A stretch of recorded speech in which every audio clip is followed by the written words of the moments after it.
Salve, salve meus amigos e minhas amigas, sejam muitíssimo bem-vindos ao canal Música Café. Eu sou o Antenor e o papo hoje é sobre áudio. Eu vou trazer aqui um fone que muita gente pediu, tinha muita gente esperando, que é o Audio Dream AD8.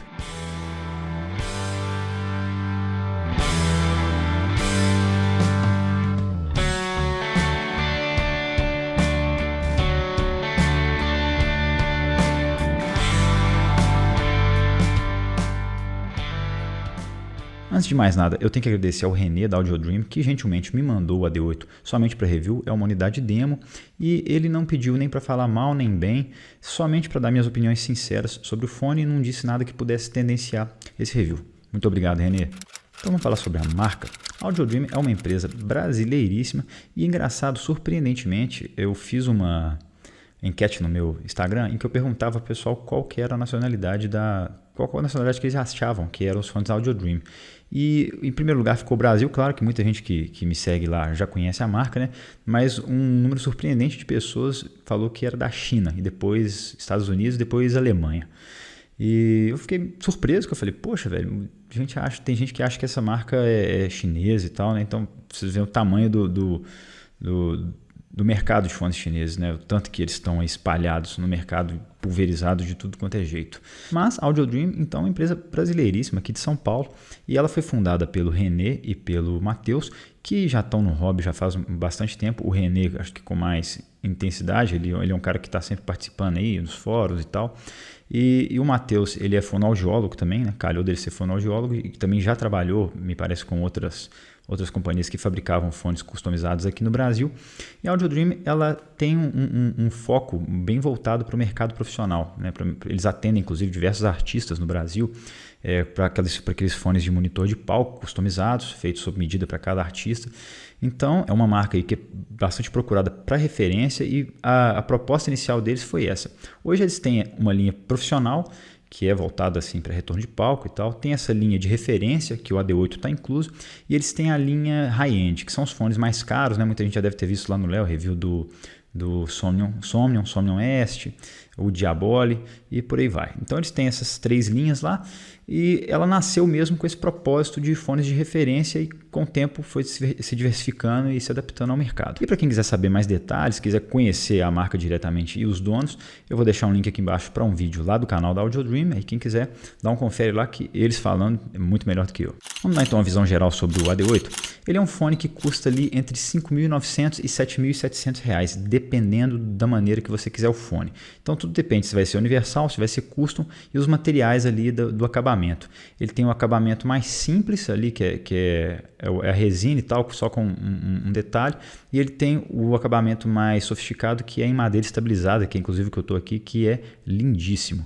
E entre ser custom e universal também tem uma diferença de preço, porque o custom eles têm que medir a sua orelha, né, o seu ouvido, fazer um molde, etc., fazer cada um personalizado para cada pessoa, acaba sendo realmente mais caro o processo de fabricação, então realmente é um fone mais caro. Ele é um fone multidriver que traz 8 armaduras balanceadas por lado, sendo 4 para graves, 2 para médios e 2 para agudos. E é um fone que nasceu com o seu DNA voltado mesmo para ser algo de referência, para ser algo a ser usado num meio mais profissional. Mas também nada impede que se possa aproveitar de muita música nesse fone. O que eu mais gostei nele é que ele tem um acabamento excepcional, a shell dele é belíssima, e ele vem com uma case também que, apesar de grandona, é super protetora. A apresentação dele é extremamente resolutiva, nitidamente a resolução é muito alta, é a mesma coisa se você está olhando assim de um fone normal, você está vendo uma imagem em 720p, e no Audio Dream AD8 é 4K. Então realmente a resolução é a primeira coisa que você percebe nele. Inclusive é um excelente fone para você entender o conceito de resolução. Os graves dele são extremamente detalhados, ele mostra tudo com muita textura mesmo. Foi a parte inclusive que eu mais gostei desse fone. E o equilíbrio tonal dele para mim é assim, algo como impecável. Ele tem um equilíbrio tonal muito bom mesmo. O que eu mais gostei é que o cabo dele é um pouquinho embolento, ele é mais fino, então ele na hora que você vai pegar assim o fone, se não tiver bem enroladinho o cabo, ele dá uma emboladinha, mas é tranquilo, eu entendo o propósito desse cabo e eu vou falar um pouco mais na frente sobre isso. Ele é um fone que é um pouquinho sensível a RIS, então se você ligar em uma fonte que não é tão boa assim, ele vai pegar aquele chiado de fundo ali e vai mostrar muito bem para você. O AD8 vem nessa case bem bacana, da Patola, se não me engano, o modelo MP08. Ela protege muito contra água, poeira, choque, ela é toda hermética. e dentro a gente tem uma espuma cortada do tamanho certinho para os fones, cabo e acessórios. E aqui a gente tem as ponteiras, que são comunzinhas, nem vale a pena falar. E aqui o cabo, os fones. E aqui a gente tem uma ferramentinha que é para limpeza, limpar o bocal, etc. E aqui a gente tem o fone com o cabo. Vem com essa presilha aqui de couro, que é bem legal, dá um toque luxuoso ao fone para organizar o cabo. E aqui a gente tem o cabinho do AD8, que eu falei anteriormente que eu não gostei tanto assim, mas eu entendo o propósito dele, tá vendo? Ele é um pouco embolento, você abre ele assim, fica um pouco embolado mesmo, estando organizado, e é bem fininho, não passa muito sensação de ser premium, mas é útil. E aqui a gente tem os fones. O gancho de orelha do cabo, ele é moldável, tem um arame dentro que você consegue moldar para ele ficar mais justo possível na sua orelha. E o fone ele é todo feito em resina de padrão médico, e eu achei muito legal que ele é transparente, você consegue ver lá dentro as armaduras balanceadas todas. A conexão do cabo dele é 2-pin, e aqui você consegue ver todas as armaduras, as maiores e as menores, de graves, agudos e médios. E aqui a gente tem o bocal, que tem um tamanho legal, tem uma ergonomia bacana. E só para comparar, a shell dele é bem grandona, estou comparando aqui com o Moondrop S8, vocês podem ver que a shell do AD8 é consideravelmente maior, mas ele não chega a ser desconfortável nem nada, é tranquilíssimo de usar. As especificações técnicas dele, como sempre, eu vou deixar um quadrinho aqui embaixo, quem quiser pausa o vídeo e dá uma conferida.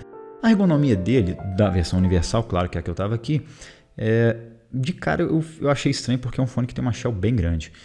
Para caber as 8 armaduras balanceadas ali do jeito que elas são distribuídas, a shell realmente tem que ser grande. Então você olha assim e fala, pô, esse negócio não vai servir direito. Mas ele é extremamente bem moldado e para mim serviu perfeitamente. E eu consegui usar ele por várias horas seguidas sem ter nenhum tipo de dor ou problema aqui na orelha. Então super tranquilo de usar. E o isolamento dele é excepcional. Ele tem um isolamento que, putz, nossa... É quase uma surdez, então é muito bom, isolamento é excelente e isso corrobora com o propósito dele de eventualmente ser usado em palco e tal. O isolamento dele é realmente muito bom. O cabo dele, como eu falei, ele é muito fininho, acaba sendo embolento, mas em termos ergonômicos eu entendo o propósito, porque digamos que você vai usar esse fone para um retorno de palco, é desejável que você tenha um cabo que seja discreto, primeiramente, né, para as pessoas que estão te vendo não ficarem vendo aquele cabo ali, e é um cabo leve também, então ele é bem fininho, ele é bem feito e tal, mas ele é bem fininho para ser leve, então não adianta nada você estar com um cabo lá espalhafatoso e tal, pesadão, que vai acabar te atrapalhando no fim das contas para se movimentar num palco, né, ou às vezes para um uso mais profissional em estúdio. Então eu entendo o propósito desse cabo e para uso doméstico não é o melhor cabo do mundo, mas ele tem o seu propósito e está correto onde ele está inserido. Então vamos falar sobre o som, que é o mais importante.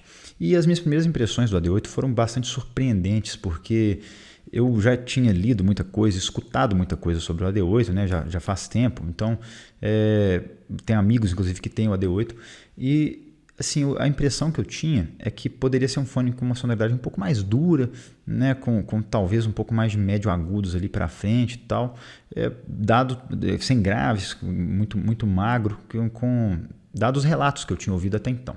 Mas eu me surpreendi muito positivamente porque a minha percepção não foi nada disso. Eu percebi um fone que é bastante neutro em relação à fonte e um fone que é muito detalhista e resolução muito alta. Então, ele, para quem tem dúvidas ainda com relação ao que é resolução e tal, o AD8 é um excelente exemplo. Então, você coloca uma música com uma boa gravação, você fala, a resolução alta aqui, é isso aqui que é uma resolução alta. Então, realmente é um fone que passa essa sensação de resolução muito alta e é bastante neutro em relação à fonte. Antes de prosseguir falando sobre o som do AD8, eu quero tratar aqui de um assunto que participando de alguns grupos de discussões, eu percebo que muita gente não entende bem o que significa. Eu acho que aqui é uma oportunidade ideal para falar e exemplificar isso, que é o conceito de velocidade, de resposta ao impulso ou resposta transiente que muita gente fala por aí. A princípio, esse é um conceito que pode parecer um pouco complexo, mas dá para a gente trazer para a prática e com exemplos práticos do que pode ser uma resposta ao impulso. O conceito teórico disso, tentando simplificar ao máximo aqui, o impulso ele é um sinal que contenha todas as frequências e que é aplicado no intervalo infinitesimal de tempo e que tem a área total desse impulso igual a 1. Então ele vai ter no limite ali no limite da largura do pulso, ele vai ter uma amplitude infinita. Isso evidentemente é um sinal que não existe, é um sinal somente teórico, mas na prática, de acordo com o sistema que você está medindo, você pode aproximar algum sinal de um impulso. Então, se tratando de áudio, O impulso seria um sinal bem curtinho, de muito curta duração, contendo todas as frequências. Então seria algo como um ruído rosa, por exemplo, aplicado ali no falante por um tempo ali de algumas amostragens do sistema digital que você está usando para testar o equipamento, com uma amplitude que não danificaria o cone do seu falante ou o seu sistema que está sendo testado ali. Então, é o que se aproximaria de um impulso, o impulso teórico se aproximaria de um impulso na vida real. E tem outras situações que você pode imaginar com impulso, tipo um acender e apagar de lâmpada rápido, né? um toque de palheta numa corda de guitarra rápido, pode ser um impulso ali naquele sistema. Então, cada sistema é chamado de sistema dinâmico linear, né? Cada sistema dinâmico ele vai ter um impulso ali que vai ser adequado para mensurá-lo. E através da resposta ao impulso, né, que você aplicou esse sinal no sistema e ele vai responder de alguma maneira, quando você mede essa resposta, é a partir disso que você consegue caracterizar o sistema de diversas formas diferentes. Então, você consegue caracterizar. Na verdade, você consegue obter um modelo matemático do comportamento desse sistema ao longo do tempo até para regime permanente. Então, é uma ferramenta muito poderosa. Então, trazendo para o nosso universo aqui de áudio e particularmente do AD8, eu vou colocar na tela aí alguns gráficos de resposta ao impulso. Vocês podem ver que tem 4 curvas aí, uma vermelha, uma azul, uma verde, uma preta, e cada uma se comporta de um jeito. E as fases dessa resposta ao impulso, elas têm alguns nomes que as pessoas dão no universo de áudio. E a fase em que ela está subindo até o pico dessa resposta ao impulso é chamado de ataque. E o decaimento dele entre esse pico e a parte que ele chega para oscilar abaixo do ponto zero é chamado de decaimento. E a partir disso ele tem uma resposta oscilatória que tende ali à estabilidade se o sistema não tiver tendo nenhuma fonte de energia a mais. E vocês podem ver que essas 4 curvas aí de formas diferentes apresentam ataques diferentes, decaimentos diferentes e elas chegam em picos diferentes. Então, primeiramente, a curva vermelha, vocês podem ver que ela tem um ataque super rápido, né? Ela chega no pico muito rápido e ela tem um ganho muito alto também. Então ela chega num pico ali mais alto que as demais. Porém, o decaimento dela é bem lento. Você vê que o decaimento dela, ela vai encontrar a curva zero vai encontrar a linha zero bem lá na frente. E em segundo lugar, a gente tem a curva azul, que vamos analisar a azul e a verde ao mesmo tempo, porque elas têm um ataque idêntico. Então vocês podem ver que elas chegam em picos parecidos, né, ali mais ou menos na mesma faixa, e elas chegam nesse pico em tempos parecidos. Porém, o decaimento da azul é mais rápido. Só que vocês podem ver que ela tem menos amortecimento. Então ela chega lá embaixo mais rápido, só que ela oscila para cima de novo, porque ela não amortece tanto assim. Já a verde, ela tem um decaimento um pouquinho mais lento, ela encontra a curva zero um pouco mais na frente, só que vocês veem que ela oscila um pouco menos também lá na frente. E a curva alvo, nesse caso, seria a preta, que ela tem um ataque ali um pouquinho mais rápido que a azul e verde, mas um pouquinho mais lento que a vermelha, só que o decaimento dele ali também está no meio termo. Ele não é um decaimento tão rápido quanto a azul, mas também não é um decaimento tão lento quanto a vermelha. Então seria uma curva alvo ali de resposta ao impulso. Essas curvas, elas não têm nada a ver com nenhum sistema de áudio em particular, ou nenhum alto-falante, ou nenhum fone. São curvas genéricas que você consegue gerar fazendo um sistema simulado ali no MATLAB, que é um software que normalmente a gente usa para simular sistemas dinâmicos, na minha área de engenharia.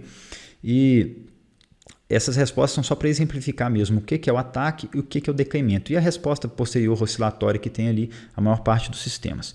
E quando a gente fala que um fone é rápido, normalmente está ligado ao ataque e ou ao decaimento. Então a gente tem fones que tem o ataque bem rápido, mas tem um decaimento mais lento. E a gente tem fones que tem um ataque não tão rápido assim, mas que tem um decaimento rápido e que acaba gerando apresentações sonoras diferentes. Então, se você tem uma resposta transiente muito lenta, com um ataque lento e com um decaimento lento, normalmente isso vai gerar um som mais congestionado, vai faltar foco, vai faltar clareza ali. Por outro lado, se você tem um fone que tem um ataque muito rápido, um decaimento muito rápido, você acaba tendo uma resolução muito alta, mas isso pode gerar uma certa granulação ali na apresentação, por causa dessa resposta tão rápida. O som ele meio que perde uma certa fluidez ali, uma certa, digamos, continuidade. Mas ele acaba ganhando muito em copiar o sinal ali que está chegando para ele, o sinal que está da fonte. E a gente tem um meio termo, que talvez seja mais desejável, que vai chegar ali nos fones mais musicais, aqueles fones que tem uma apresentação que é ao mesmo tempo transparente e detalhada. Então, assim, existem extremos. Tem um extremo que é o fone com tudo muito lento e tem um extremo que é um fone com tudo muito rápido.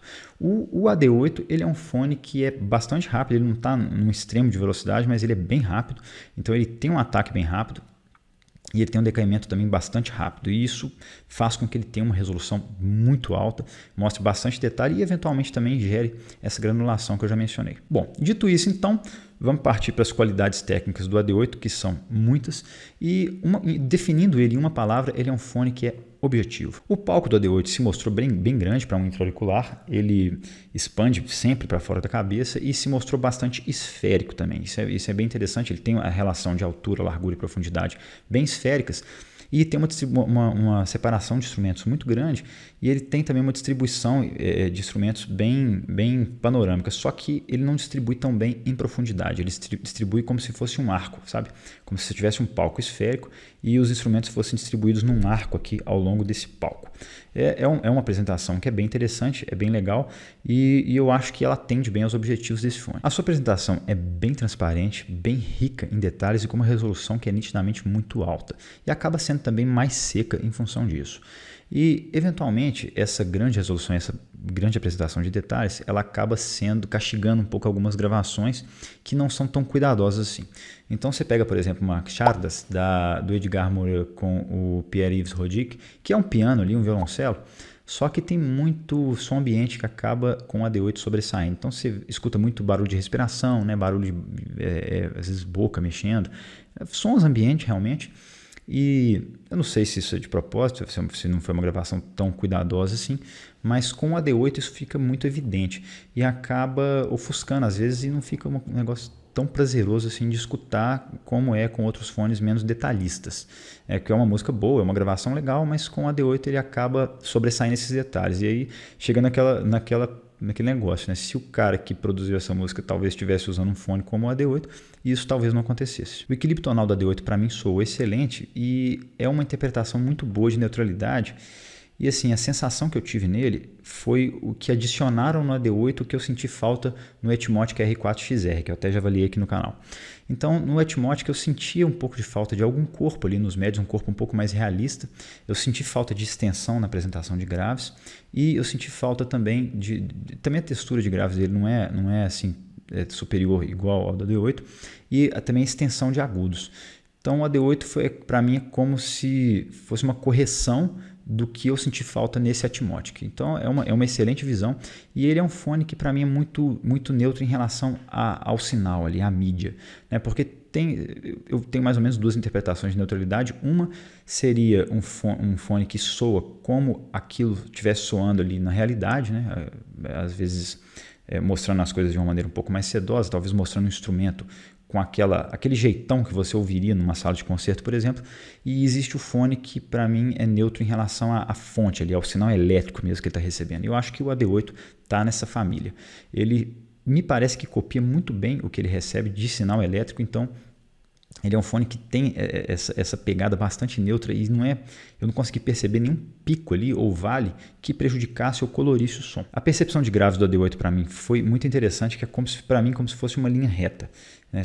Graves totalmente neutros, mas totalmente responsivos e com uma textura e detalhamento que são excepcionais. São dos melhores graves em textura que eu já ouvi no intra-auricular. Ele usa 4 armaduras balanceadas para graves, né? Isso com certeza tem um propósito. Você consegue operar ali as armaduras balanceadas com um volume um pouquinho menor, e elas acabam gerando uma textura maior ali na produção e distorcendo menos também, porque vai ser exigido menos de cada uma das 4 armaduras balanceadas para gerar o mesmo nível de pressão sonora.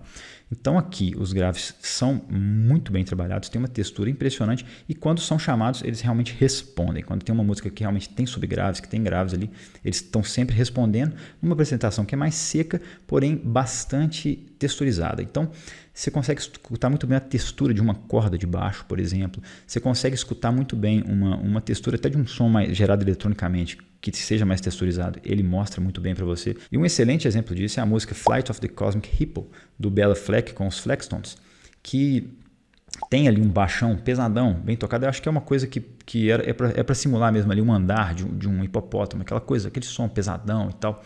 E a textura do baixo no AD8 é incrível. É assim, como se você tivesse, em vez de escutar aquela coisa monotônica, né, uma corda vibrando, não. Você escuta a textura daquela corda vibrando. É uma coisa muito legal. E quem tiver o AD8 vale a pena testar, porque realmente ele mostra mesmo a textura daquele baixo sendo tocado. É bem bacana e eu achei muito legal para algumas coisas. Os médios do AD8 continuam seguindo essa linha de neutralidade e eu não percebi nenhum colorido, nada que fosse diferente ali do que eu imaginaria que está sendo gravado. É lógico que eu não estava lá no estúdio para saber, mas é o que a gente imagina tendo nossa experiência aí de vida real. E ele também tem essa apresentação bastante rápida dos médios. E isso eventualmente pode trazer algumas granulações, pode trazer alguns instrumentos ali com tanta textura que ele fica meio... pode sair um pouco do realismo. Eu não sei se é em função de como foi gravado e tal, se é realmente a resposta do fone, mas você pega, por exemplo, ali a música The Finishing, do grupo belga Stavros, e no meio ambiente eletrônico ali, né, com tons eletrônicos e tal, até alguns graves que testam os graves do AD8 e realmente chamam, vem, e tem ali um sax nesse meio eletrônico, e esse sax é bastante texturizado já. E com o AD8 a textura fica tão evidente que ele granula. Não é uma coisa, não é um negócio que é agressivo e tal, alguns fones. A resposta dele é realmente em função da velocidade do driver, daquilo que eu falei lá atrás. Então, ele tem essa sensação que está aquele granulado ali, mas em função da alta resolução. E você percebe que ele entrega a resolução, o detalhamento, por velocidade do driver e não por...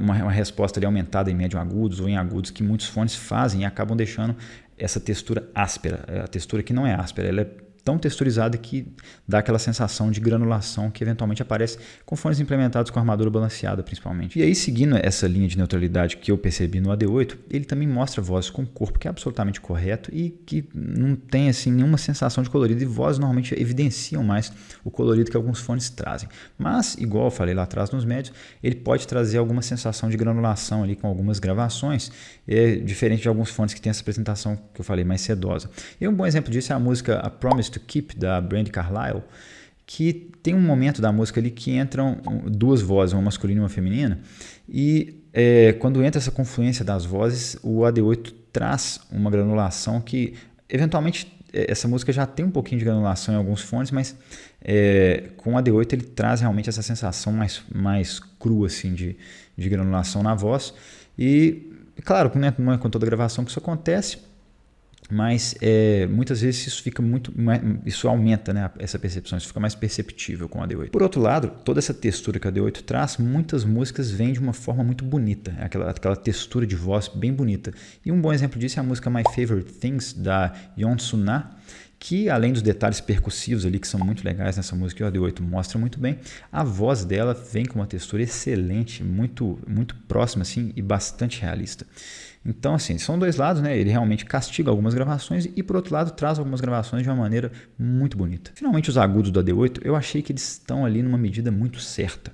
Ele não traz nada que colora, ele não traz nada que torne o fone cansativo, e ele é capaz de compor os timbres ali mais complexos sem trazer sensações de sons metálicos, né, ou timbres que não sejam realistas. Então, assim, os agudos dele são realmente muito bem posicionados, tem uma extensão muito grande e não pude sentir nada de pontiagudo ou cansativo.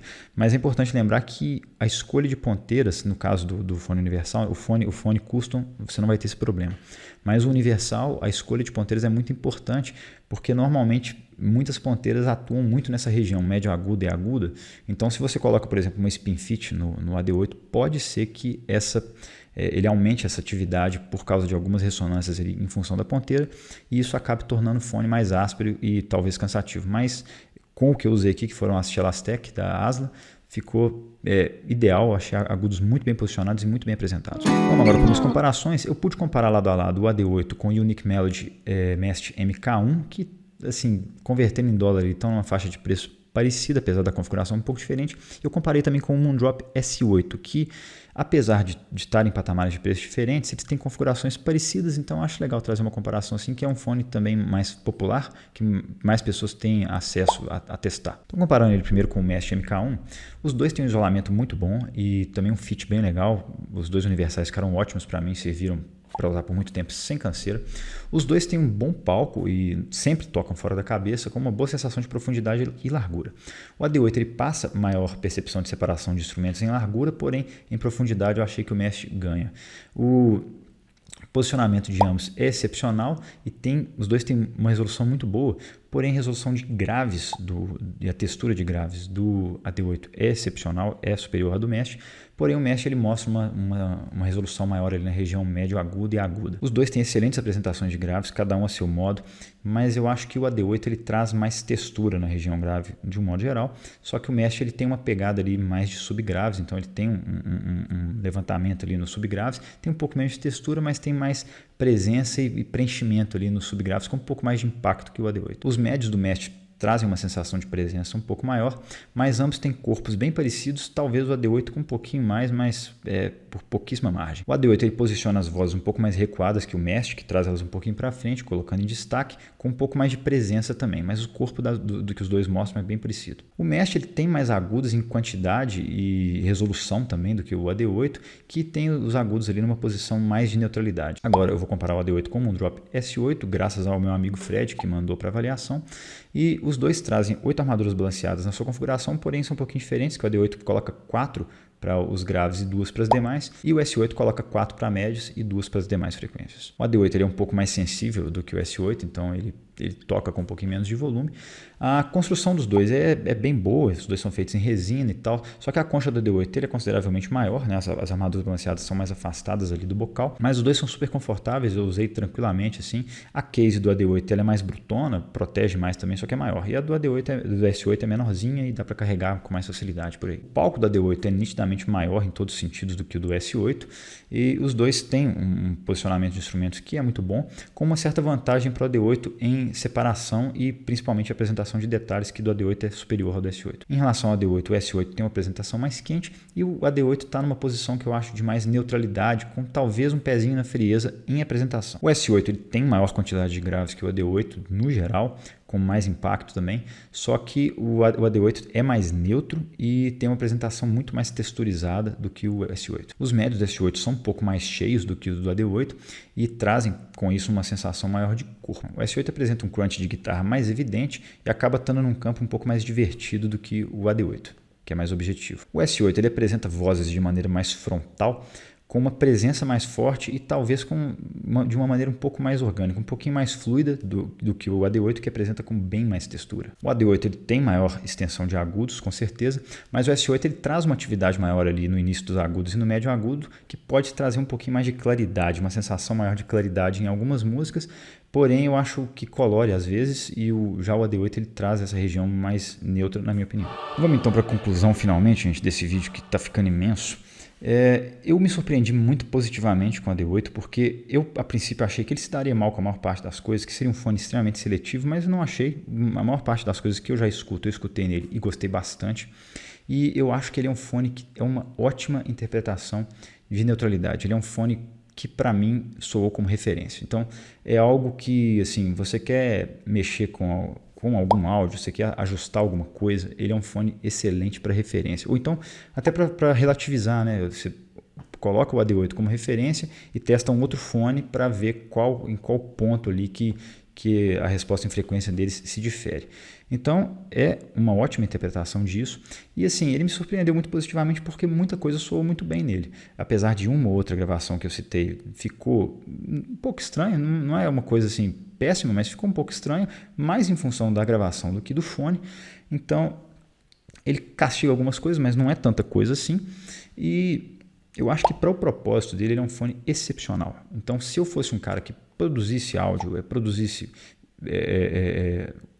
tivesse no meio profissional de produção audiovisual, certamente o AD8 seria um candidato fortíssimo a estar ali todo dia como um fone de trabalho. E também para retorno de palco, né, para um uso de artistas aí, com certeza é um fone absolutamente recomendado. E isso é legal porque você vê que ele cumpre o propósito para o qual ele foi concebido, que é esse uso. Mas, independentemente disso, ele ainda é um fone muito bom para a música.